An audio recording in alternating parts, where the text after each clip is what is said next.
Les doy la más cordial bienvenida a este tiempo que hemos decidido ustedes y yo poner en las manos de Dios, ponernos en las manos de Dios y glorificar a Dios a través de lo que Él va a hacer, ¿verdad? El tema del día de hoy, mis amados, lo he titulado La incomparable gracia de Dios. Y la verdad es que cómo podemos responder a la inmensa gracia de Dios. Yo creo que todos y cada uno de nosotros hemos recibido el favor inmerecido, simplemente desde el momento en que hemos depositado nuestra fe y nuestra confianza en Cristo Jesús. A partir de ahí ya empezamos a vivir la gracia de nuestro Señor, ¿verdad? Ese favor inmerecido, eso que nosotros no merecíamos por nuestra actitud, por nuestra pecaminosidad, pero la gloria sea para el Señor, porque Él en su infinita bondad, en su infinita misericordia, pues también ha dado la gracia de nuestro Señor Jesucristo para nuestras vidas. Y esto nos tiene que llevar pues a comprender, ¿verdad? Que nosotros somos grandes pecadores, honestamente, así hablando a lo derecho, ¿verdad? Pero Cristo es un gran Salvador. Así es que para grandes males, el perfecto remedio de Dios a través de la persona de nuestro Señor Jesucristo, derramando su gracia en cada uno de nosotros.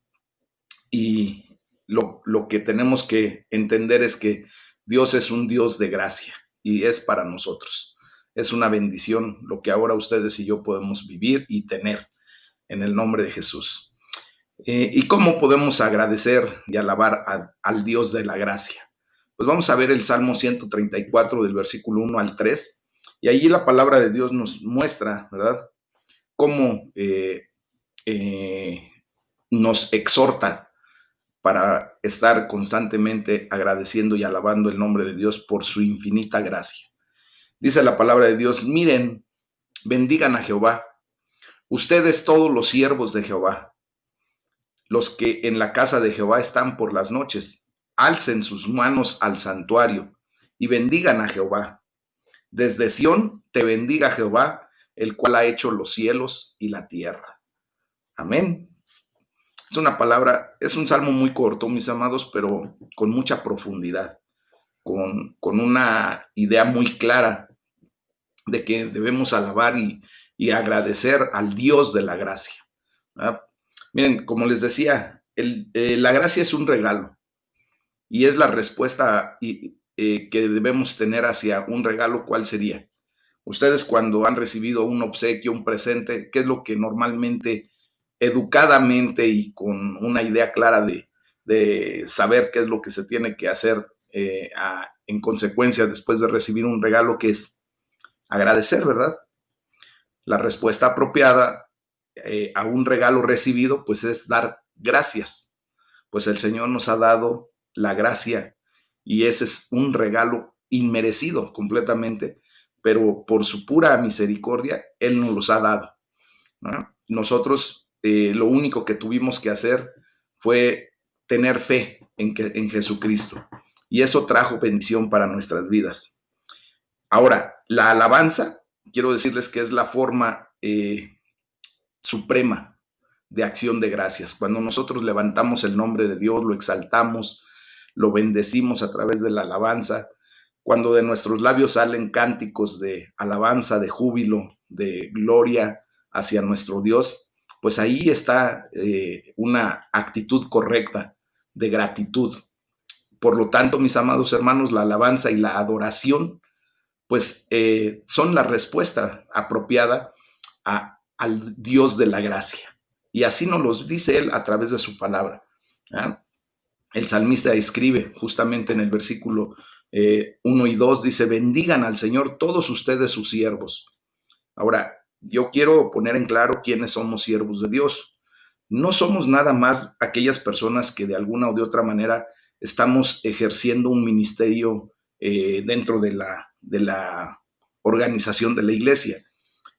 Realmente, pues sí, nosotros somos los primeros que estamos al frente, ¿verdad?, de la situación, como Dios nos ha puesto en autoridad, como liderazgo.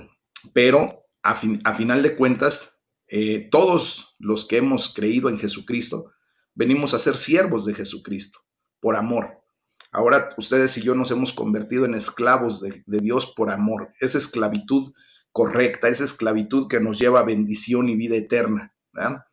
Entonces dice, bendigan al Señor todos ustedes sus siervos, que de noche permanecen en la casa del Señor. Obviamente nosotros tenemos que comprender que ya no hacemos lo que el pueblo judío hacía, que tenía que presentarse en un lugar físico para la adoración y para rendirle culto a nuestro Dios Todopoderoso.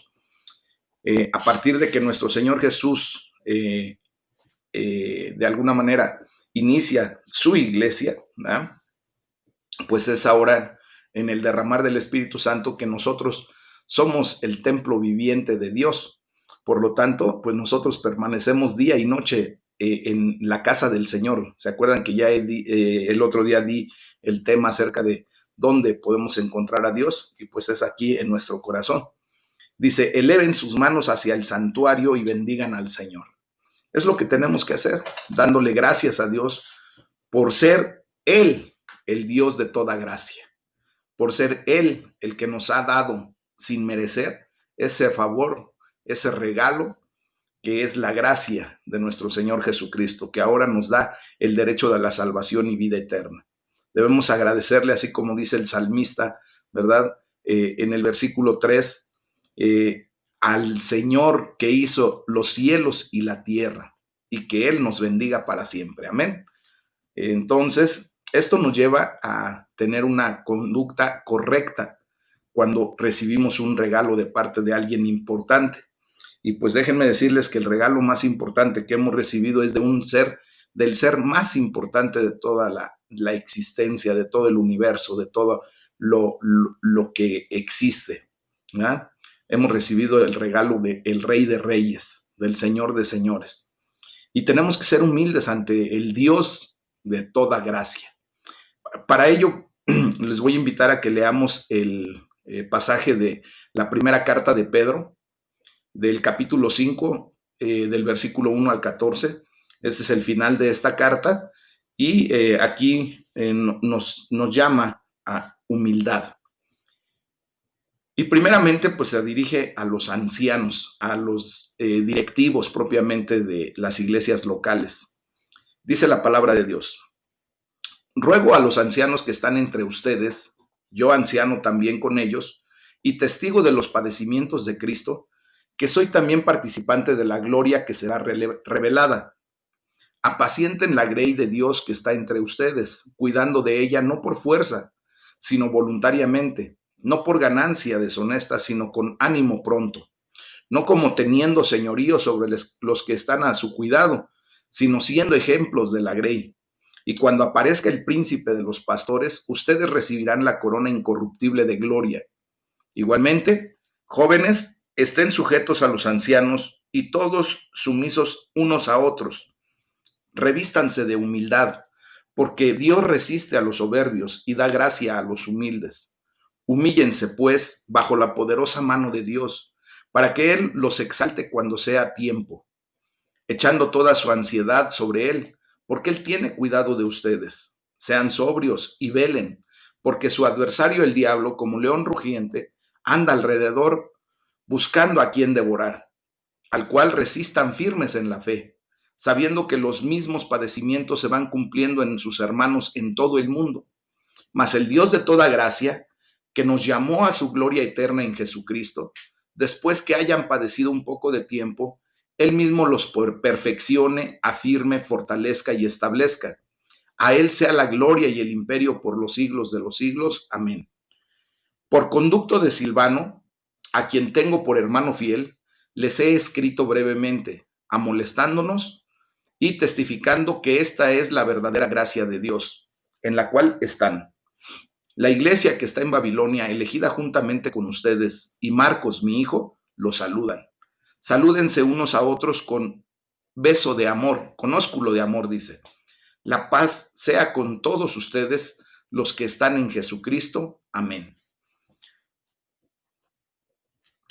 Mis amados, los líderes, pues somos llamados a ser ejemplos para el rebaño. Y les decía que primeramente está escrita esta palabra pues para aquellas personas que fungimos en el liderazgo de la iglesia local. Pero recordemos que a final de cuentas todos y cada uno de nosotros, ustedes y yo, somos líderes para el Señor, ¿verdad? Y nosotros tenemos que dar ejemplo para la gente que está a nuestro alrededor. ¿Y cuál es el mejor ejemplo, mis amados, que Dios nos pide primeramente para poder ser testimonio ante las personas y sobre todo ante Dios, ¿verdad? Pues es la humildad. La humildad debe ser la marca distintiva, el sello que tenemos que traer, ¿verdad? De nosotros como líderes cristianos, como hijos de Dios. No tenemos que ir por la vida mandando a los demás, enseñoreándonos, ¿verdad? Diciéndoles con autoridad, o sea, autoritarismo, qué deben hacer, qué no deben hacer. No, eso no debe ser.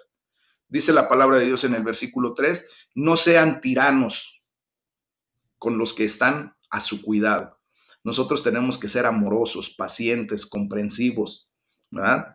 Dice, no abusen de la autoridad que tienen sobre los que están a su cargo, sino guíenlos con su buen ejemplo.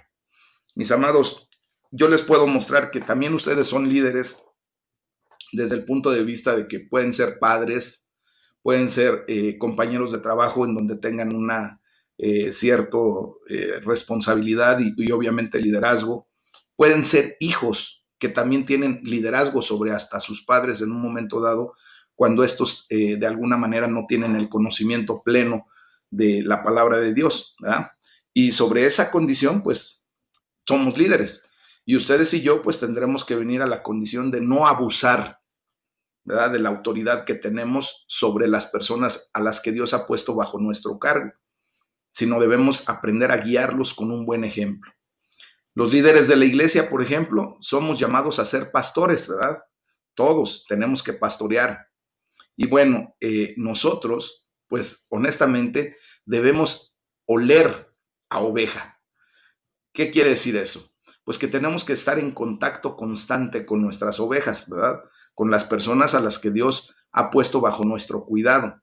Y me dirijo a los líderes que están aquí, gracias a Dios, con nosotros también, que no nada más soy yo, ¿verdad? Entonces, los pastores y el liderazgo, pues debemos amar a nuestras ovejas, debemos cuidar de ellas y mantenernos cerca de ellas. Yo le doy la gloria a Dios por los tiempos que estamos viviendo, que aún en medio de esta situación de la pandemia, que estamos en una condición de mantener la sana distancia y vernos a lo lejos, pero aún así yo siento que para la gloria de Dios, pues he estado ejerciendo el liderazgo correctamente al mantenerme cerca de ustedes cuando ustedes me lo han permitido al estar junto con nosotros, ¿verdad? He estado siempre al pendiente de estar cuidando de ustedes en el área que me corresponde y verdaderamente les amo en el Señor. Entonces, yo tengo que estar velando, ¿verdad? Por el trabajo pastoral que deben realizar también mis hermanos y ustedes mismos, como les he pedido entrañablemente ya en varias ocasiones, que por favor me ayuden a hacer presente a la iglesia en la vida de otros hermanos. Y les he puesto el ejemplo, les he pedido de favor que tomen su teléfono, que vean en las redes sociales, allí hay una cantidad muy buena de hermanos que están conectados, ¿verdad? A través del WhatsApp y que puedan ayudarme a pastorear a los demás. Este trabajo tiene que ser colectivo, tiene que ser de todos y cada uno de nosotros hacia todos los demás, mis amados. ¿Por qué? Porque nosotros podemos alentar a los hermanos, tenemos que alentarlos. Hoy más que nunca necesitamos estar unidos, como lo he explicado en otras ocasiones. Necesitamos poner en práctica los dones espirituales con los que Dios nos ha dotado. Y seguramente que Dios ha puesto en tu corazón el hablarle a algún hermano, el ponerte a sus órdenes, el ayudarle en su momento a orar por alguna necesidad. Y eso es pastorear, mis amados. Pedro nos dice que hacer esto no debe ser considerado como una obligación, como algo que tienes que hacer por obligación, no. Nosotros tenemos que considerarlo, ¿verdad? Como algo que deseamos hacer, que nos nace del corazón hacer el pastoreo, ayudar, ¿verdad? hablar por teléfono, hermano, ¿cómo está? A lo mejor, como les he dicho, no lo conocen físicamente, porque hay muchas personas que se han adherido y que por a la misma situación por la que estamos atravesando, pues no han podido estar en la iglesia. O, por ejemplo, el hermano Miguel Ángel Correa, que ha estado 2, 3 ocasiones en la iglesia, pues muchos de ustedes no lo conocen porque ustedes no han ido, pero eso no impide el hecho de que puedan hablarle por teléfono a alguien y ponerse a sus órdenes. Soy el hermano fulano de tal, me pongo a sus órdenes, usted cómo se llama, entablar esa coinonía. Eso es lo que tenemos que hacer, mis amados. Y lo tenemos que hacer no por obligación. Por eso yo les digo, por favor, ayúdenme. Es una petición en amor, ¿verdad? Y les tiene que nacer en su corazón para efecto de hacerlo como deseo, como algo que quieren hacerlo y no que deben hacerlo, ¿verdad? Aunque debería ser, ¿verdad? Miren, no debe de hacerse tampoco por obtener algún beneficio personal. O sea, nosotros no tenemos que aprender a dar pasos sin guarache, ¿verdad? Nosotros tenemos que hacer las cosas como haciéndoselas a Dios mismo. No debemos hacerlo ni por ambición al dinero, ni por obtener algún favor posteriormente, ni porque tengamos el afán o el deseo de que, bueno, como yo ya hice algo para Dios, pues Dios me lo tiene obligadamente que remunerar. Dios nos da y nos da a manos llenas y nos da sin haber hecho absolutamente nada. Entonces, imagínense, cuando hacemos algo, pues Dios hará lo propio. Él sabe exactamente lo que necesitamos y Él proveerá. Amén. Él es nuestro Jehová Jireh, nuestro proveedor. Entonces, tenemos que hacerlo por el deseo de servir. Así como nuestro Señor Jesucristo, ¿verdad? Que vino a la tierra y entregó su vida por nosotros en servicio. De hecho, Él dijo claramente, yo no he venido a ser servido, sino a servir y dar mi vida en rescate por los demás, por muchos, ¿verdad? Entonces eso nos enseña que nosotros tenemos que servir con deseo, con amor, por el simple hecho de habernos ya constituido como hijos de Dios y saber que la gracia de Dios ahora es la que nos reviste. Tenemos que hacerlo con un afán de servicio, con un afán de servir a los demás. Después, mis amados hermanos, nos señala la palabra de Dios ahí en el versículo 5 que todos los jóvenes o los más jóvenes pues tienen que aceptar la autoridad de los ancianos, ¿verdad?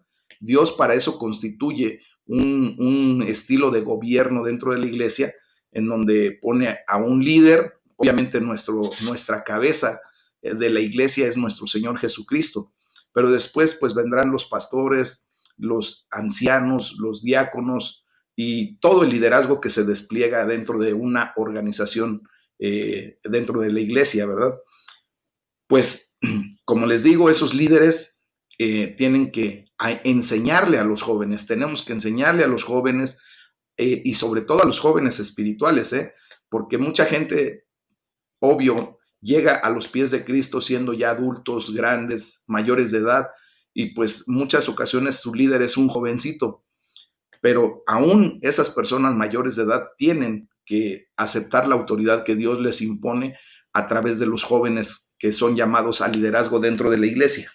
Entonces, nosotros como líderes tenemos que guiar con misericordia y obviamente los seguidores, o sea, a las personas que estamos guiando con misericordia, pues ellos deben seguir esa guianza con gracia. Fíjense cómo lo estoy diciendo. Los líderes debemos de guiar con misericordia y los seguidores deben seguir con gracia. Amén. Pedro cierra su carta con 3 instrucciones para todos y cada uno de nosotros. Y estas instrucciones son una respuesta al Dios de toda gracia. Así lo dice el versículo 10. Nosotros le servimos al Dios de toda gracia. Pues la gracia, mis amados, impregna en el Nuevo Testamento casi todos los libros, más bien impregna completamente al Nuevo Testamento, la gracia de nuestro Señor Jesucristo. Y obvio es que en este pasaje bíblico pues nos da una gran enseñanza en el versículo 12, que esto es la verdadera gracia, lo que estamos escuchando, lo que Dios nos está enseñando el día de hoy. Y esto se traduce en estos puntos. Primer punto, debemos ser humildes, como se los decía. Pedro escribe ahí en el versículo 5, revístanse todos de humildad. Y aquí Estamos absolutamente todos llamados a estar en humildad, mis amados. Dice que mientras Dios se opone a los orgullosos, ¿verdad? Resiste a los soberbios, pues también nos dice que le da gracia a los humildes. ¿Qué quiere decir esto, mis amados hermanos? Que Dios siempre va a exaltar un corazón humilde, un corazón humillado delante de su presencia.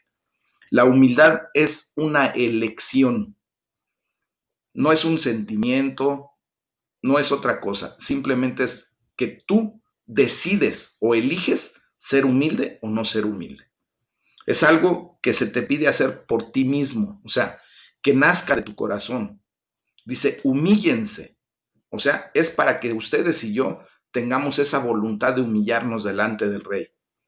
La humildad, como les digo entonces, es un acto de voluntad. Voluntariamente tú decides si te humillas o no delante del Rey. Amén. Entonces la humildad, como lo dice Carl Luis, es no pensar menos de ti. Fíjense bien, no es pensar menos de ti, sino pensar menos en ti. Es algo bien especial. ¿Ah? No estamos pidiendo que por humildad pienses menos de ti y te dejes caer y te tires, ¿verdad? No. Es pensar menos en ti y pensar más en los demás. Pensar más en Dios que en ti mismo.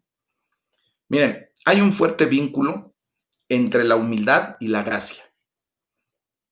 Fíjense bien, debido a que la gracia es libre, es muy libre la gracia, ¿verdad? La única respuesta apropiada a la gracia, pues es la humildad. Entonces, esto nos enseña, mis amados, a que ya no tenemos que ser soberbios, vanagloriosos, orgullosos, ¿verdad? Todo eso ya lo tenemos que ir echando a un lado. Esa es la realidad de lo que debemos vivir como hijos de Dios. Otro punto, el segundo, es que tenemos que vivir sin preocupaciones delante de Dios. Pedro escribe que nosotros tenemos que depositar en ese Dios de toda gracia, en el Dios vivo y verdadero, en Jesucristo mismo, toda nuestra ansiedad, porque Él cuida de nosotros. ¿Sí o no? Ahí en el versículo 7 así lo dice. Y termina con las palabras, paz a todos ustedes que están en Cristo. Dios nos ama, mis amados hermanos. Él es un Dios de toda gracia y podemos descansar todas nuestras preocupaciones en Él. Podemos, traer a los pies de Cristo todas nuestras preocupaciones, todo nuestro pesar, nuestra carga delante de Él. Miren, yo quiero decirles que verdaderamente no hay nada demasiado grande o demasiado pequeño para entregarle a Cristo. Se los he explicado de muchas maneras que a Dios le interesa absolutamente todo de nosotros. Y no hay cosas increíblemente grandes que podamos tener, un problema muy, muy grande, como para no podérselo dejar a Cristo. O no tenemos cosas tan insignificantes que pudiéramos pensar, que pudiéramos decir, pues esto, ¿qué le va a importar a Dios? O sea, a Dios le interesan cosas, otro tipo de cosas, no esto que estoy pasando. No, por muy pequeño que sea el peso que tú puedas traer en su momento, es importante para Dios. Todo le interesa a Dios de nosotros. Entonces, todos aquellos que somos llevados por la gracia de Dios, pues tenemos que aprender a viajar ligerititos de equipaje. Yo me recuerdo cuando tenía la necesidad, bueno, cuando constantemente iba yo para La Habana, para Cuba, de aquí para allá iba yo bien cargado, ¿verdad? Llevaba yo cosas para la casa, llevaba yo muchas cosas que se necesitaban por allá, que allá no había y que aquí sí. Pero cuando venía yo de regreso para acá, yo había dejado toda la carga allá. Entonces yo venía ligerito. ¿Eh? De hecho, ni siquiera documentaba ninguna maleta.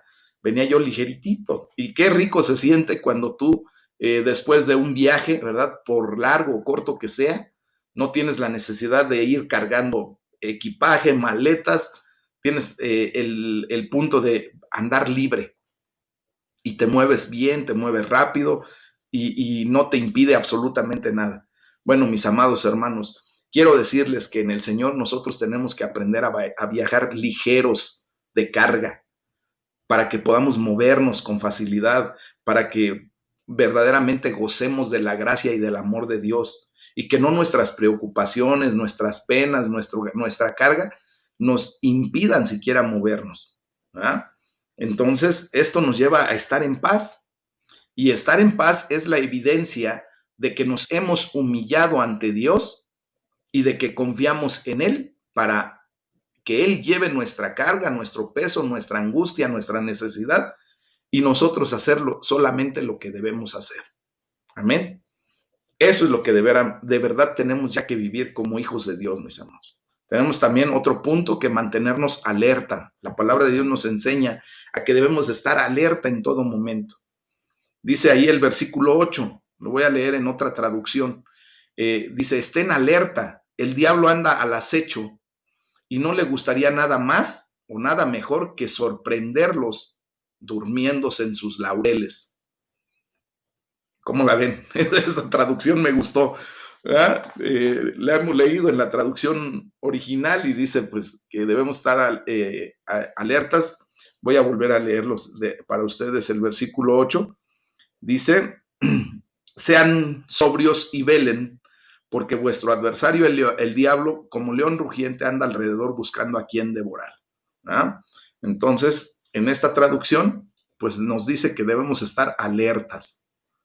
¿Por qué? Porque el diablo, pues, quisiera agarrarnos durmiendo, ¿verdad? Pero nosotros tenemos que estar a las vivas. Pedro nos recuerda que ellos como apóstoles iniciales, como la iglesia primitiva, pues no son los únicos que sufrieron, ¿verdad?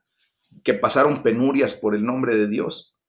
Y dice que pues eso que se pasa en Cristo Jesús, también lo sufren todos los hermanos de la fe alrededor del mundo, lo sufrimos.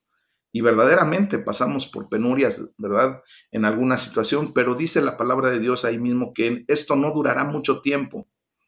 Mis amados, nosotros tenemos que comprender que el tiempo que podamos pasar en agonía, en sufrimiento, en necesidad, aquí en la tierra, es nada comparable con el gozo y la gloria que viviremos por una eternidad. Esto es un tiempo finito, mis amados. Es un tiempo que podemos medir y que no va a pasar más allá de nuestra existencia, ¿verdad? El sufrimiento, el día que nosotros dejemos este cuerpo físico, hasta ahí se va a quedar. El sufrimiento no va a trascender a la vida eterna. No puede trascender a ese cuerpo glorificado que Dios nos promete, en donde no habrá lloro ni crujir de dientes, no va a haber dolor, enfermedad, hambre, escasez, no va a haber nada de lo que nos aqueja en estos tiempos y que se convierte en una carga pesada para nosotros. Ya no vamos a tener que pagar rentas, ya no vamos a tener que andar comprando gas o comprando gasolina. Todo eso se va a quedar aquí. Nosotros tendremos una oportunidad diferente. Y así como Dios proveyó este cuerpo como un vehículo bien diseñado para existir en esta tierra, ¿verdad? Pues Dios dice que Él nos ha provisto ya de un cuerpo glorificado, un cuerpo en donde podamos estar, ¿verdad? Con un diseño perfecto para estar a donde Él está. Porque dice Jesucristo que a donde Él esté, nosotros estaremos junto con Él. Y Él ha ido a preparar esa morada, esa mansión, y Él está preparando las bodas del Cordero. Entonces, un día estaremos delante de su presencia, ¿verdad? Y tenemos que comprender que a final de cuentas, Dios tiene la última palabra. Eso lo dice el versículo del 9 al 11, todo esto de que no son los únicos sufriendo y que no durará mucho tiempo y que Dios tiene la última palabra en todo, ¿verdad? Entonces, estas cualidades recomendadas en este pasaje, que fueron propiamente las de ser humildes, vivir sin preocupaciones delante de Dios y mantenernos alertas, pues son cualidades que nos recomienda este pasaje y estas son increíblemente diferentes a los valores que el mundo quiere que tengamos. ¿Eh? Dios nos da un valor excepcional, un valor que verdaderamente nos hace valer a través de la humildad. Aquí en el mundo, la gente quiere enseñar a la gente a comerse al mundo, ¿verdad? Como si fueran tiburones. Y hay muchas escuelas que enseñan a nuestros hijos a salir adelante comiéndose al mundo, siendo orgullosos, siendo prepotentes, siendo vanagloriosos, enarbolan el estandarte de sus escuelas de procedencia, pensando que con eso van a conquistar al mundo. Mis amados, ¿saben cómo realmente se conquistó el mundo hace casi 2000 años? Con humildad. Jesucristo conquistó al mundo, ¿verdad? Lo venció a través de su humildad. Y eso es lo que es el valor que nos hace valer. Por ejemplo, ahora estamos viendo, ¿verdad? Que el culto por la juventud y la belleza es lo que se está dando a últimas fechas en nuestro mundo, ¿verdad? La gente paga cantidades increíbles de dinero por tratar de mantenerse jóvenes, entre comillas, ¿verdad? Porque su edad sigue. El tiempo cronológico no se detiene, avanza, es inexorable, ¿verdad? Y la gente paga por mantenerse, entre comillas, joven o por mantener una belleza, ¿verdad? Ilusoria, una belleza superficial.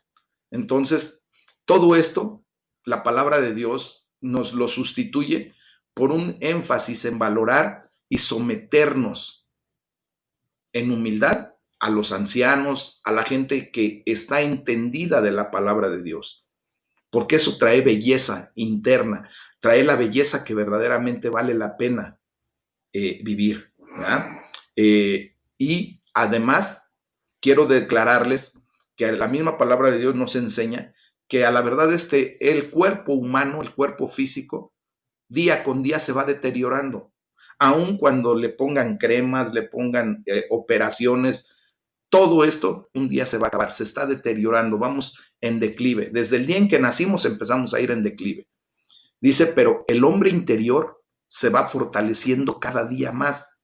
Y eso es lo que nos debe de interesar, porque verdaderamente lo único que nos va a sacar a flote de toda esta condición es lo espiritual, es la fe y la confianza que hemos puesto en Cristo y que nos trae a salvación y vida eterna. Eso es lo que debe de enfatizarse, no el hecho de el culto por la juventud o por la belleza o por el dinero o por el conocimiento humano, antes bien mejor la sabiduría de Dios, ¿verdad? El engrandecimiento personal es reemplazado en la palabra de Dios por la humildad. Hoy hemos visto que la gente quiere empoderar a la gente, ¿verdad?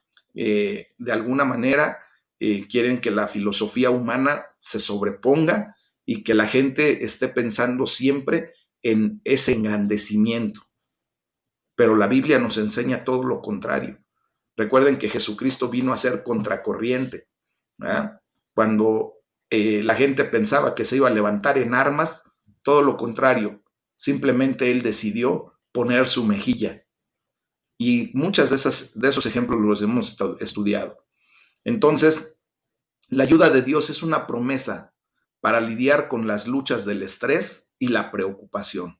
Cuando ustedes y yo nos venimos a alojar en humildad a los brazos de Cristo, dejamos todo nuestro estrés, toda nuestra preocupación, toda nuestra angustia, toda nuestra necesidad, lo dejamos en Cristo Jesús. Eso es lo mejor que podemos hacer en lugar de perseguir la satisfacción o la gratificación momentánea o instantánea, ¿no? Por lo tanto, el llamado es a mantener nosotros el control de nuestra vida. Recordemos que Dios nos ha dado un espíritu de dominio propio y tenemos que estar alerta en todo momento, ¿no? Entonces, como ven, estas no son cosas fáciles de hacer. ¿Por qué? Porque también está nuestra carne, nuestra humanidad. Pero si las hacemos, pues nos mantendremos firmes y resistiremos al diablo y sus secuaces. Eso es lo que nos llama Dios a comprender el día de hoy. Generar una actitud correcta. ¿Por qué? Porque la incomparable gracia de Dios es la que nos recubre el día de hoy, nos reviste y nos permite, ¿verdad?, vencer al enemigo a través de las cualidades que la gracia de Dios trae a nuestras vidas. Humildad, entereza, ¿verdad? Todo eso es lo que nosotros tenemos ahora en Cristo Jesús. Hemos ganado muchísimo, hermanos. No saben ustedes cuánto hemos ganado desde el día en que depositamos nuestra fe y nuestra confianza en Jesús. El Señor nos ha dado tantas cosas, tanta gracia nos ha revestido. Ahora nos da autoridad, nos da poder, pero en las áreas que verdaderamente tienen peso en nuestras vidas. Amén. Entonces, solamente hay que pedirle a Dios que nos ayude a seguir siendo sumisos. Y si no lo somos, pues que nos ayude el día de hoy a ser sumisos, a ser humildes, a estar serenos. Dios tiene el control de todo, mis amados. Y estar alerta ante las acechanzas del enemigo, que nos ayude a identificar el trabajo de Satanás que quiere ejercer en nuestra vida y que nos ayude a resistirlo, ¿verdad? A botarlo, a quitarlo de nuestra vida. Hoy podemos y debemos desear, mis amados hermanos, depositar todas nuestras ansiedades ante ese Dios de gracia. Y vamos a ver cómo el Señor quita de nuestra vida toda angustia, todo estrés, todo desánimo. Hay que darle gracias porque Él es el verdadero Dios de la gracia, de toda gracia. Eso es lo que debe ya realmente venir a dar una confianza de nosotros, ¿verdad? Hacia nuestro Dios, a ese Dios de toda gracia. Depositemos toda nuestra confianza en Él, mis amados. Miren, no importa lo que esté pasando en estos tiempos, Dios tiene el control de todo. Él tiene la última palabra. Él sabe en qué momento nos llamará a su presencia. Él sabe en qué momento nos permite pasar por cierto tipo de dificultades, de situaciones. Y todo lo hace por amor a nosotros. Porque Él quiere que nosotros crezcamos en lo más importante en nuestras vidas. Que crezcamos en la fe hacia nuestro Dios. Amén. Pues ese es el tema del día de hoy, mis amados hermanos. Vamos a darle la gloria